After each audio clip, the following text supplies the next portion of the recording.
All right, it's the holiday season, which means it's great time to get engaged. Here to simplify what to look for when buying a diamond is Ramon Garcia of Silver Spring Jewelry. Now, Ramon is a second-generation jeweler, designer, and diamond specialist. So we are paying close attention to what he has to say today. Yeah. All right, so I was just asking you about chocolate diamonds and black diamonds. They're becoming very popular. And then, of course, the traditional, I would say, clear diamond. The clear diamond is always the most popular. But the black diamonds are great, and also the chocolate diamonds. When you get a chocolate diamond with a lot of sparkle, it's really, really beautiful. Are people looking at different diamonds or different jewels altogether when it comes to getting engaged? More and more popular now with the sapphires, yes. Pink sapphires. That's what I have, yeah. Yes, different gemstones are becoming more and more popular other than just diamonds. But my personal preference is the diamond, simply because it's the hardest stone. Okay. It will never break. It will last as long as your love, as long as your life. Your grandchildren will inherit it. That's beautiful. There's a reason for it. So what are we looking for when it comes to buying a diamond? When you're looking for a diamond, first is the sparkle. You want it to have a lot of sparkle. You want it to reflect a lot. Okay. You want it to be pretty clean. You don't want to see any imperfections with the naked eye. Okay. You want it to have a good cut, a good color. Okay. You want to compare it to other diamonds as well. Okay. The best way to buy a diamond is seeing lots of diamonds. And seeing lots of diamonds, okay. So you want to be in front of 3, 4, 5, as many stones as possible. Okay. So you can see and really come to appreciate the value and the beauty of the stone. So when it comes to making the diamond hers, or his, depending on who it is, it comes down to the setting. How do you handle that? Well, with the setting, I have 3D technology to design the software. Okay. I mean, design the ring with you, in person, in live. We design it together. It's the best video game I ever bought. I love it. My wife calls it the other woman. Oh, wow. Okay, so you spend a lot of time with this. I spend a lot of time with it.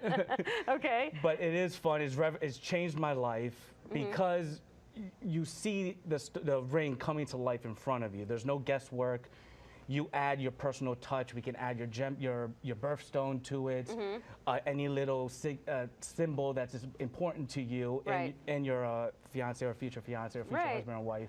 We add that to you to make it personal, to make it, not a cookie cutter diamond. Right. A cookie cutter set. And so that kind of comes down to people looking at a ring and saying, wow, this would be the perfect ring if only it had.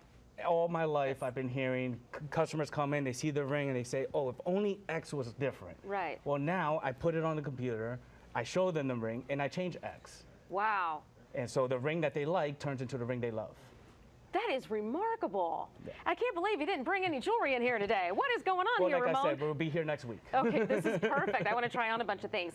Okay, so we talked about the setting. We talked about the stone. How do you know? Do you have people that come in and say, I want to get this for someone special, but the someone special isn't there? And if so, then how do you help guide them into choosing what will be the right setting and diamond for said person? I always ask, get help. If future mother-in-law is available, future, future sister-in-law, best friend, anyone who can keep the secret, who you trust, they can help you and bring them along. And it actually makes the whole experience funner. Are the guys nervous? Oh, yes. It's a scary time. I went through it. I overthought it. Okay. I say bring your mother-in-law because I wish I would have brought my mother-in-law with me. Right. So it would have made the whole experience simpler. And I actually ended up having to make my wife's ring again because she didn't quite like the first one. And I wasn't really happy with the first one either. Let me tell you something. She liked it. She just wanted another one. She knows how to get me. There you go. All right. Well, before I let you go, besides rings, I'm sure we were talking about bracelets. What else do you do? We do bracelets, earrings, quinceañera rings are very popular. Okay. School rings, class rings. Okay. Anniversary family rings. Anniversary families. Perfect. We do repairs on the site. Nice. We don't send anything out. Most of the time, a ring size can be done within an hour.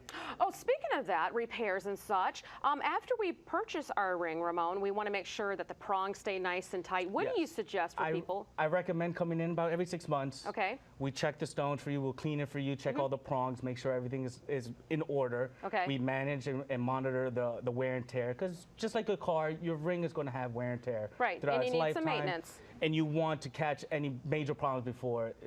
You want to catch any small problems before it's a major problem. Right. You want to keep that sparkle. Yes. Ramon Garcia, thank you so much for coming in today. Thank you for having me. Where do we find you guys for more information? At www.silverspringjewelers.com. Perfect. All right.